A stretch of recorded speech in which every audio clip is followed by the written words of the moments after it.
Coucou les amis, j'espère que vous allez bien.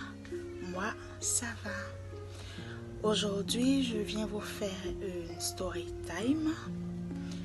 Bon, pour moi, je pense que c'est une story time. Et c'est une histoire qui s'est déroulée dans ma vie. Un paragraphe de ma vie qui a bouleversé ma vie. Un paragraphe de ma vie qui m'a rendue à la fois faible et à la fois forte. Je voulais attendre d'avoir mes 1000 abonnés avant de raconter cette histoire, mais aujourd'hui je décide de la raconter parce que bientôt je pense que il y aura une bonne nouvelle. C'est une histoire qui m'a vraiment touchée. Je ne sais pas, bon, je ne veux pas pleurer, mais excusez-moi si cela arrive. Parce que c'est un peu difficile pour moi jusqu'à aujourd'hui. Le fait d'y penser, c'est vraiment compliqué. C'est vraiment difficile pour moi. Voilà, j'essaie de vivre avec, j'essaie de faire avec, mais souvent, ça ne passe pas. Alors, on commence.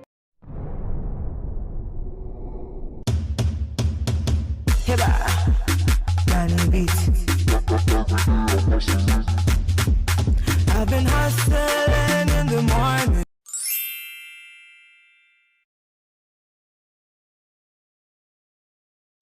Voilà les amis, c'était le 6 juillet 2020.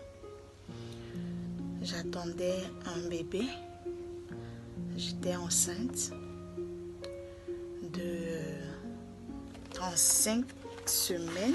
Attendez, bon, j'ai son carnet ici en main. Et donc, si je baisse la tête, c'est pour regarder un peu, pour être sûr de ce que je vais dire, pour ne pas que je me trompe. Mais je n'ai pas oublié. Voilà, c'est juste pour être sûr.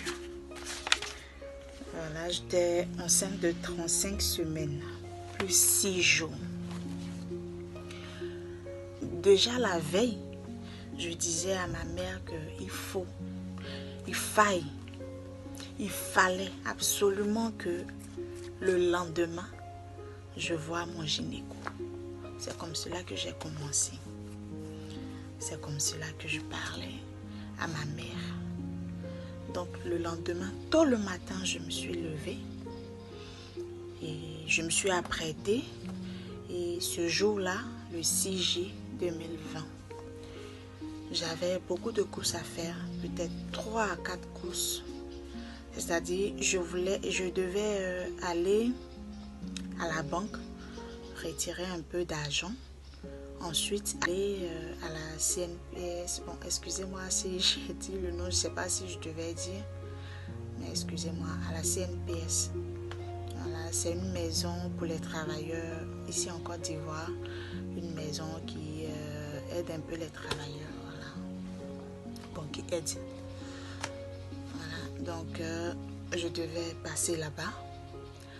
Ensuite, je voulais absolument, ce jour-là, absolument voir mon gynéco. Je n'avais pas de rendez-vous avec elle. C'est-à-dire, j'avais eu un rendez-vous auparavant, mais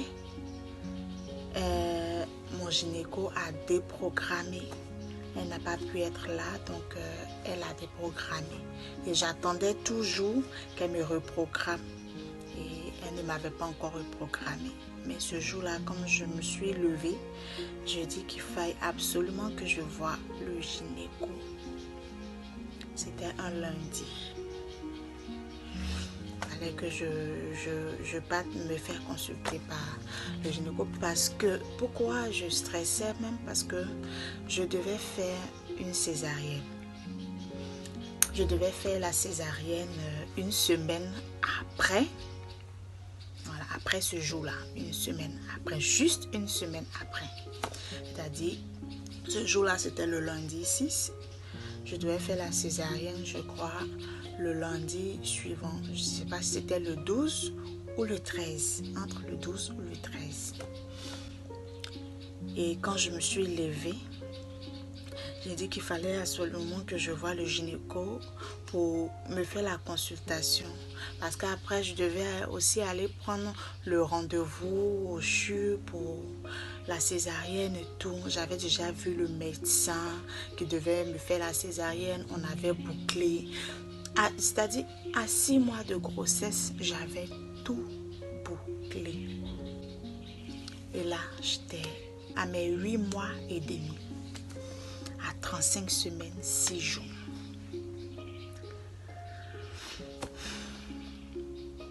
Quand je partais de la maison, ma maman m'a dit, attends que quelqu'un t'accompagne, au moins peut-être ta petite soeur. J'ai dit, non maman, je reviens. Attendez-moi ici. Je suis partie. Je suis allée d'abord à la banque. Et étant à la banque, je l'appelais à chaque fois. Étant à la banque, j'appelais toujours à chaque fois la dame. C'était une dame, une maman, qui n'est plus là aujourd'hui. Elle est décédée le mois passé. Vraiment, la vie. Une dame au grand cœur, une femme de cœur, je vous le dis. Docteur Cissé, merci pour tout. Je ne cesserai de te remercier pour tout ce que tu as fait pour moi. Et même pour tout ce que tu continues de faire, parce que tu m'as appris beaucoup de choses par rapport à la maternité. Je ne cesserai de te remercier pour cela. Merci maman. Bisous. Je ne peux pas pleurer. Voilà les amours, donc on continue. Je suis d'abord allée à la banque. Et étant là-bas, lorsque je partais, même je l'appelais, ça ne passait pas. Étant là-bas, je l'appelais toujours, ça ne passait pas. Elle avait ses rendez-vous les lundis à l'hôpital. Elle calait ses rendez-vous les lundis. Donc, je supposais qu'elle était là-bas. Donc, je me suis dit que quand je finissais, je partais à la CNPS. Ensuite, je descendais à l'hôpital, même si elle ne décrochait pas, pour pouvoir prendre mon appel, pour me dire de venir et tout. Moi, j'allais aller la voir parce que je suis stressée à quelques temps de ma césarienne. Je n'ai rien encore prévu, je n'ai rien encore programmé et tout. Je suis stressée, je voulais absolument qu'elle me consulte. Quelque temps après, lorsque j'étais encore à la banque, elle a décroché l'appel. Elle m'a demandé où j'étais, je lui ai dit que j'étais à la banque. Elle m'a dit, ok, de là-bas, tu viens directement à la clinique, je vais te prendre. Je lui ai dit, ok, donc quand j'ai fini à la banque, je suis allée directement à la clinique. Ce jour-là, il y a quelque chose qui m'a beaucoup marqué. Le taxi que j'ai emprunté, le taxi ne m'avait pas laissé au lieu où j'allais. Il m'a laissé juste un peu devant sur la route. Et je devais marcher juste un peu pour atteindre le lieu où je devais aller. Et quand je suis descendue, il m'a dit, ah madame, marchez un peu, hein, parce que vous allez accoucher aujourd'hui. J'ai souri et je lui ai dit, non monsieur, ce n'est pas aujourd'hui, que c'est la semaine prochaine que je vais accoucher. Pas aujourd'hui, il n'est pas encore l'heure, ce n'est pas encore arrivé. Il m'a dit, ah bon, hein? Mais c'est pas grave, marchez un peu quand même. Si vous voulez, prenez mon numéro. Aujourd'hui même, vous allez accoucher. J'ai pris à la légère, j'ai souri, je suis partie. Et donc, bref, j'ai fini à la banque, j'ai atterri directement à la clinique. Elle a fait ma consultation, docteur Cissé. Quand Quand elle a fini la consultation, elle m'a fait descendre. Est-ce que c'est au rez-de-chaussée? Non. C'est en bas, au sous-sol. Voilà. Elle m'a fait descendre au sous-sol.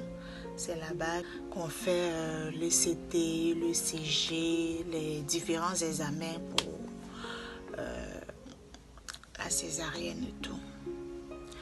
Donc elle m'a fait descendre, on a fait tout ça. Le CG, c'était bon. Le CT, c'était bon. Mais pendant le CT, c'est-à-dire lorsque l'examen pour lequel on regarde le battement du cœur du bébé, voilà, lorsque j'étais en train de faire cet examen-là, la sage-femme qui faisait l'examen a remarqué que le bébé était beaucoup agité. Il était beaucoup agité et elle-même se demandait mais pourquoi est-ce que le bébé est agité comme ça. Voilà. Et on a pris pour rire. On a pris pour rire et tout ça. Ah, il est en train de jouer ballon dans le ventre de maman et tout. Il va pas sortir pour le faire, hein. Il va rester dans le ventre pour faire cela. Les enfants de maintenant, vraiment. Bon, bref, on a causé comme ça, on a ri et puis je suis partie. Je suis remontée. Et pendant que le bébé faisait ça, j'ai senti un liquide descendre. Voilà, j'ai senti un liquide descendre de mon vagin. Mais je n'ai pas dit à la sage-femme, puisque j'allais remonter chez mon gynéco. Je n'ai pas dit à la sage-femme, mais j'ai senti. Donc, lorsque je suis montée, voilà, j'ai dit à docteur, je lui ai dit à un moment, lorsque la dame faisait le CT, là, le bébé était beaucoup agité, mais j'ai senti un liquide sortir, un liquide descendre. Elle a dit, ah bon, ok, va te mettre, va te coucher, je vais consulter à nouveau. Effectivement, quand elle a fini la consultation, elle m'a dit, tu dois coucher aujourd'hui parce que le bébé a percé sa poche. Et donc, on doit l'enlever maintenant.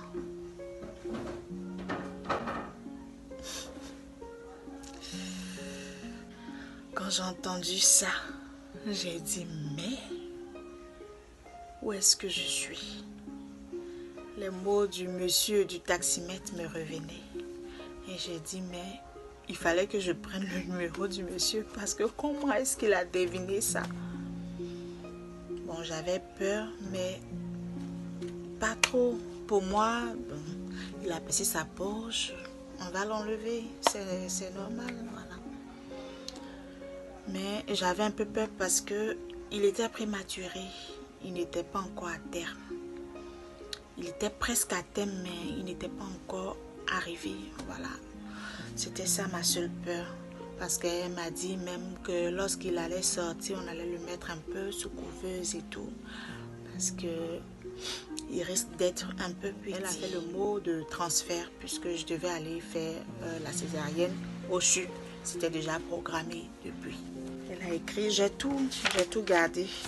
Le dernier bulletin, les analyses, les échos, même les reçus.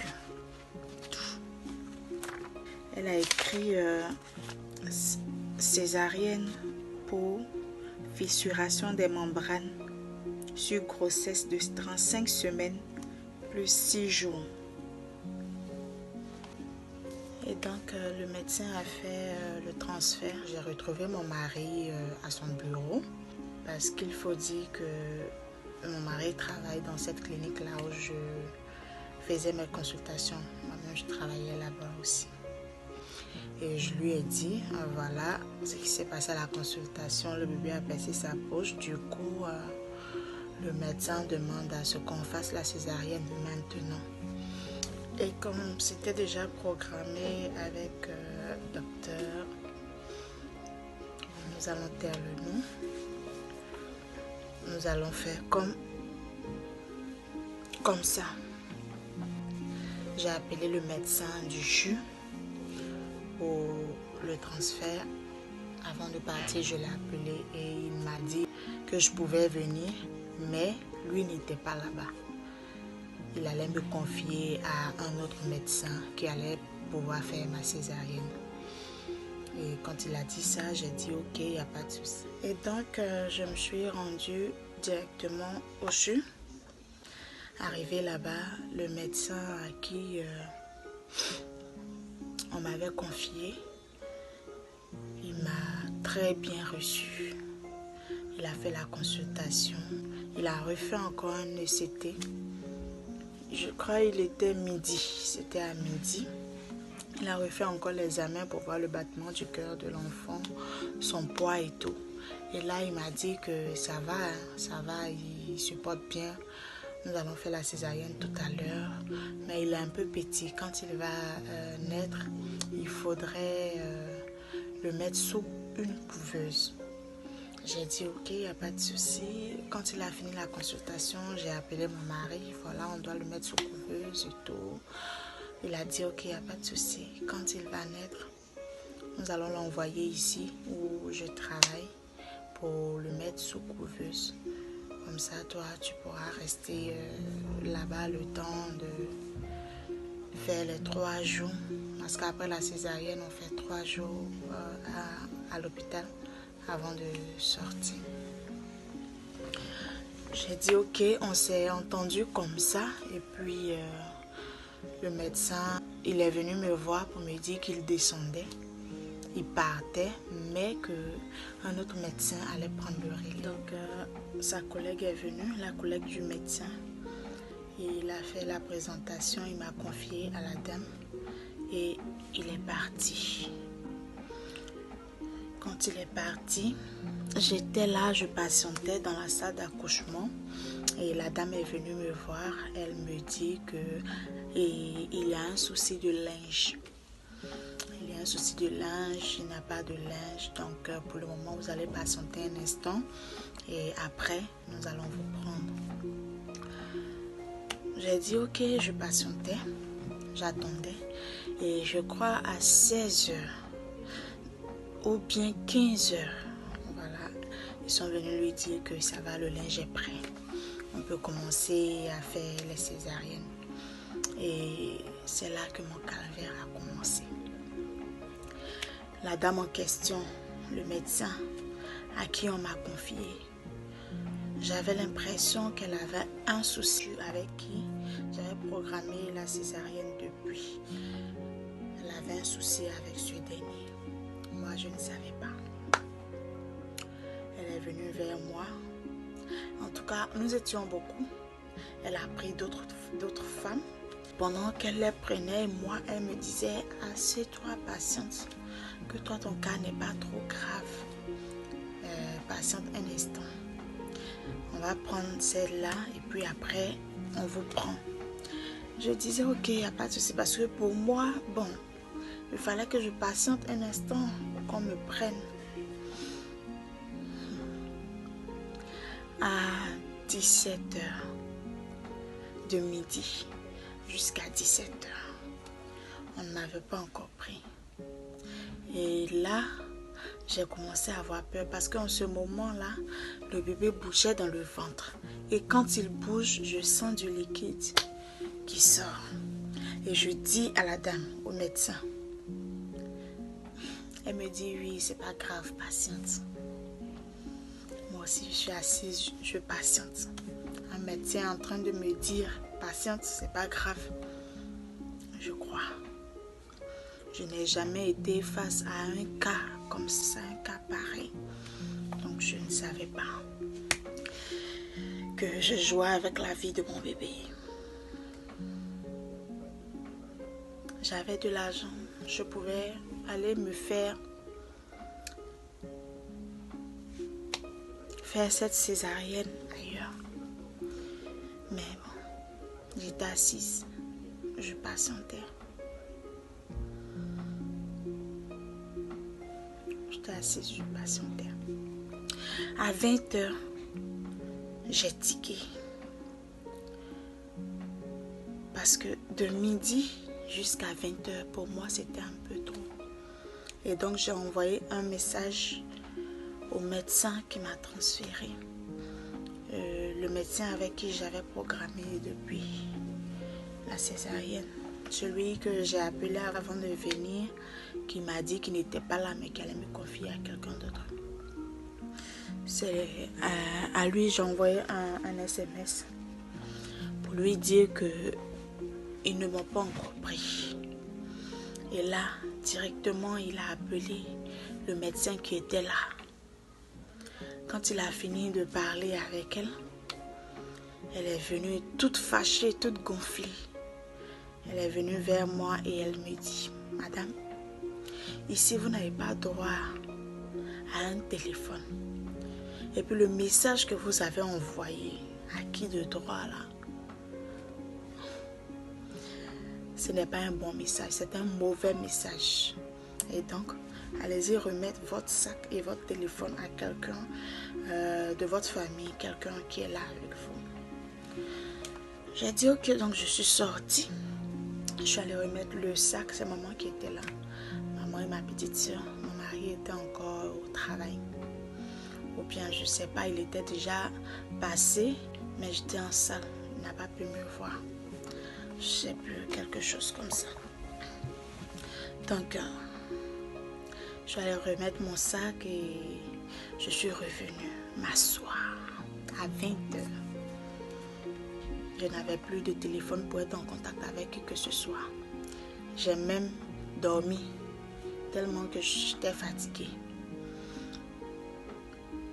À 1h du matin, de 12h à 1h du matin. Et ce n'était pas tout. À 1h du matin, il y a une autre dame qui est venue. Son souci était similaire au mien, c'est-à-dire son bébé aussi avait cassé sa poche. Elle-même, le bébé n'avait plus d'eau. N'avait plus. Moi, il en avait encore, mais voilà, il luttait. Et donc, quand elle a vu que elle, son cas était similaire au mien, c'est-à-dire, ils ont transféré directement cette personne vers elle. Elle connaissait la personne qui avait transféré la dame vers elle. Donc, elle ne pouvait pas ne pas la prendre. Et comme elle savait que mon cas était similaire au cas de la dame, elle a dit, bon, ok, on te prend. Et pendant tout ce temps, parce qu'elles étaient deux médecins, il y avait elle et sa collègue. Pendant tout ce temps, sa collègue lui disait, mais prenons la patiente de docteur Tan. C'était le nom. Voilà. Prenons la patiente de docteur Tan. Elle disait, non, attends, patiente, on prend ça et puis après on prend l'autre, attends. Pendant tout le moment où j'étais là-bas, sa collègue ne faisait que lui dire, prenons la dame. Mais elle ne voulait pas. Donc quand la dame est venue, elle a vu que c'était le même souci. Elle ne pouvait pas la prendre et me laisser, je n'allais pas accepter. Donc, elle me prend au bloc. À quelle heure? 2h du matin. Elle me prend à 2h du matin. On a fini le bloc. Tout s'est bien passé. Tout s'est bien déroulé. Je me souviens que ça s'est très bien passé. J'ai vu mon bébé. Je l'ai entendu pleurer. Il était normal. Il allait bien. Il était très beau. Je l'ai vu. J'ai même demandé au médecin si ça va. Le médecin m'a dit oui, ça va. J'ai demandé s'il n'a pas besoin de couveuse. Il m'a répondu non, il est gros, ça va. J'ai dit ok, il n'y a pas de souci. Et ils sont partis avec mon bébé.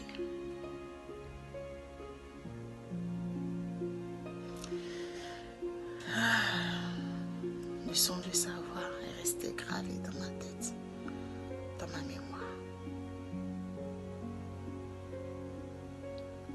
Je venais d'avoir mon bébé, j'étais très heureuse. Très heureuse. Voilà. Donc, ils m'ont fait ce qu'il y avait à faire après la césarienne et tout. Et ils m'ont conduit dans la salle où on met les patients pour faire passer l'anesthésie et tout. J'ai dormi,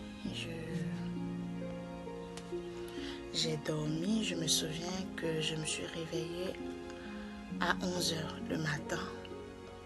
Il était 11 h. Et quand je me suis réveillée, j'ai reçu la visite de mon patron, Dr Sweden. Voilà, il est passé me voir. Je dis le nom parce que c'est un grand homme, un monsieur, un docteur qui a beaucoup fait pour moi. Voilà, il a beaucoup fait pour moi et je ne cesserai de lui dire merci pour tout. Je ne cesserai de lui dire merci. Et ce jour-là, il était présent aussi. Il était présent encore pour moi et pour mon bébé. Merci, docteur. Merci pour tout. Voilà. Et donc, il est passé me voir. Il m'a demandé si ça allait et tout. Je lui ai répondu oui, ça va. Et il m'a demandé où est le bébé. Je lui ai dit il est dans l'autre salle. Dans la salle d'accouchement. C'est là-bas qu'on met les nouveaux-nés. Ils sont tous ensemble là-bas. Donc, je lui ai répondu qu'il est dans l'autre salle. Il a dit, ah d'accord, ok, je passerai le voir. Et je reviens. J'ai dit, d'accord. Il a demandé à ce qu'on me mette dans une chambre. Et donc, ils m'ont installé dans une chambre et tout. Là-bas, j'ai retrouvé ma mère, ma deuxième maman et ma petite soeur. Voilà, mon mari était allé au travail. Maman m'avait dit qu'il était passé le matin pour voir son enfant.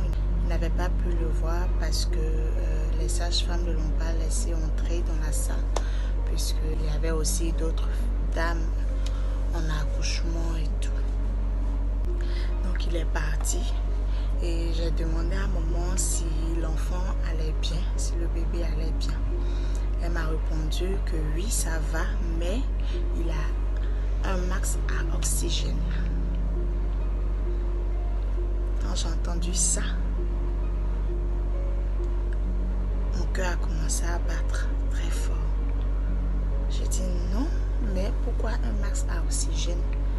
Elle a dit que quand elle a demandé au médecin, ils lui ont dit que c'est normal et que comme il est un peu prématuré, voilà, il est prématuré, c'est pourquoi ils lui ont mis de l'oxygène et tout. Donc elle a dit ok. Néanmoins, quand elle a vu mon patron, voilà, elle lui a dit de voir le bébé, d'aller le voir qu'il a un masque à oxygène. Et donc lui, il est passé aussi voir le bébé. Quand il est passé voir l'enfant, il a dit que ça allait, mais qu'il partait voir mon patron et aussi mon mari pour qu'on puisse transférer l'enfant. J'ai appelé mon mari et je lui ai dit que je voulais qu'on transfère le bébé. Il a dit oui, que docteur Sweden est venu. On va descendre ensemble parler au patron pour qu'il vienne, pour que je puisse faire venir l'enfant, le bébé, pour le mettre dans une couveuse ici. J'ai dit ok, il n'y a pas de souci, mais fais vite parce que je n'étais pas tranquille. Le fait que maman m'ait dit qu'il avait un masque à oxygène, je n'étais plus tranquille. Voilà. Et donc quelques temps après, à 13 h, je l'ai rappelé, j'ai rappelé mon mari et j'entendais ma collègue qui lui disait tu dois aller au CHU, on t'attend là-bas. Et je lui ai demandé avec la couveuse, non, il m'a dit bon, je vais voir. Mais je pense qu'ils m'ont dit de venir rapidement et pour pouvoir le récupérer. Ça ne collait pas. Normalement, il devait partir avec la couveuse. pour aller prendre le bébé. C'est comme ça normalement. Mais là, ils lui ont dit, viens au CHU, viens rapidement. Donc, je ne pouvais plus rester tranquille. Et là, j'ai raccroché le téléphone et j'ai demandé à ma mère qui était auprès de moi. Je lui ai dit, maman, s'il te plaît, va voir mon bébé. Parce que je ne pouvais pas être tranquille. Je n'avais pas la tête tranquille, le cœur tranquille. Ça n'allait pas chez moi. Et donc, maman est partie. Avec ma deuxième maman, elles sont allées ensemble. Et je crois 5 minutes après, je l'ai appelée. J'ai appelé maman. Et je lui ai demandé, maman, est-ce que ça va chez mon bébé? Elle m'a dit, oui, ça va, il n'y a pas de souci, ça va.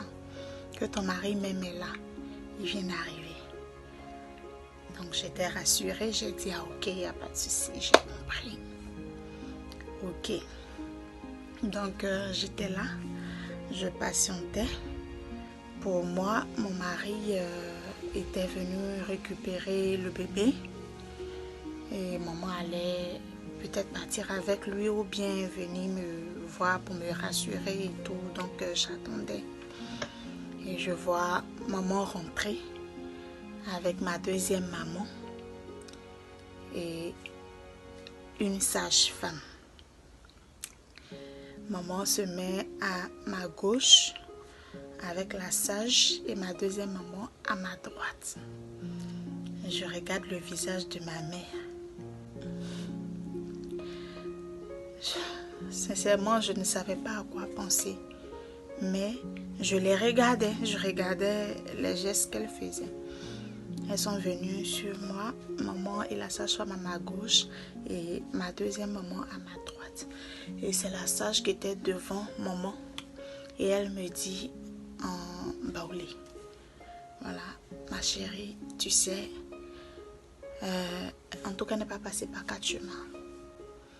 Elle m'a dit, ma chérie, tu sais, ça va, mais le bébé n'est pas resté.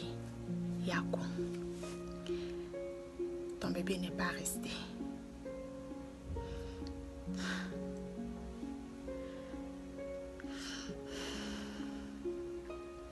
Je vous dis, les amis, la famille, toute la douleur de mon premier mois jusqu'à mes 8 mois et demi, toute ma douleur, ça n'a pas été facile pour moi et pour mon bébé, pour mon fils. Durant cette grossesse, il y a eu tellement de choses. Tellement de choses. Il y avait tellement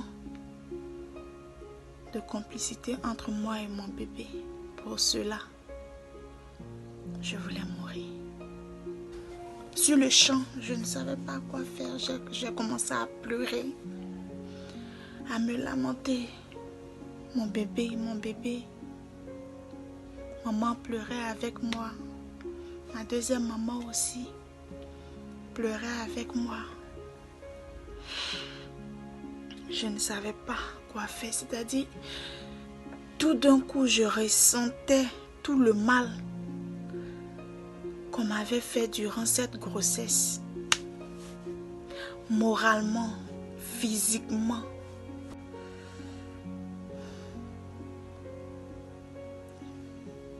Ça n'a pas été facile pour moi d'apprendre la mort de mon bébé, le décès de mon fils. J'ai pleuré toutes les larmes de mon corps, avec la plaie au ventre. La plaie au ventre, je ne savais que faire. Quand j'ai fini de pleurer, la première des choses que j'ai demandé, la première personne que j'ai demandé, c'était mon mari. J'ai demandé à maman, maman, où est César? Elle m'a dit, il est là. j'étais devant la porte. Et il est rentré. Il m'a pris dans ses bras. On a pleuré ensemble.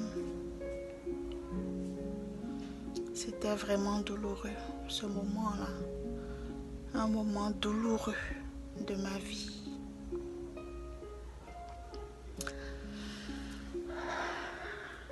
Ça n'a pas été facile pour nous deux. Ça n'a pas été facile pour ma mère. Je pensais à tout. Qu'est-ce que je vais... En même temps, je pensais à tout. Qu'est-ce que je vais dire à mon fils que j'ai laissé à la maison? Parce que le plus grand, il savait que je venais pour accoucher. Son papa lui avait dit que j'étais à l'hôpital pour accoucher. J'allais rentrer avec son petit frère. Qu'est-ce que j'allais lui dire? Le plus petit, le deuxième, il était encore tout petit. Il avait à peine 1 an. Donc lui, je ne pensais pas trop à ce qu'il penserait, mais le plus grand. J'ai pleuré pour cela. J'ai pleuré pour cela. Toutes les larmes de mon corps. Mon bébé venait de partir. Mon fils, mon ange, mon président. Il ne m'avait pas écouté. Il n'avait pas écouté mon cœur de maman. Il avait plutôt écouté les personnes à côté qui disaient que c'était trop tôt pour qu'il vienne au monde. Il avait pris en compte la méchanceté de l'être humain. Il n'avait pas écouté maman, le cœur de sa mère. Mais une chose est sûre, il a lutté pour survivre. Oui, c'était un combattant. Il a vraiment lutté. Il est né à 2 heures du matin et il est décédé à 12h17 le matin. Voilà, je venais de perdre mon bébé.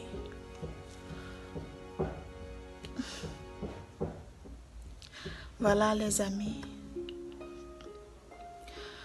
je pense que je vais m'arrêter là.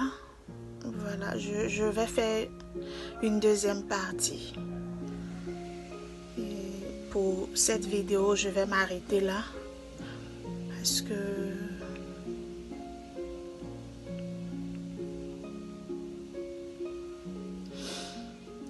voilà, les amis, j'espère que cette vidéo vous aura plu. Dites-moi en commentaire ce que vous en pensez. Likez, partagez. Abonnez-vous à ma chaîne.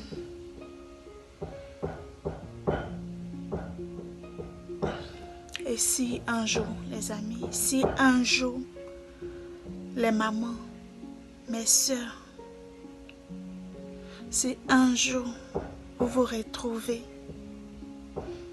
dans cette situation, s'il vous plaît, n'attendez pas.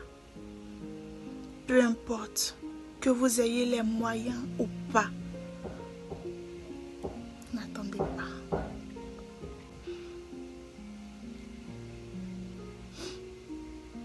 Si je savais que je pouvais perdre mon bébé,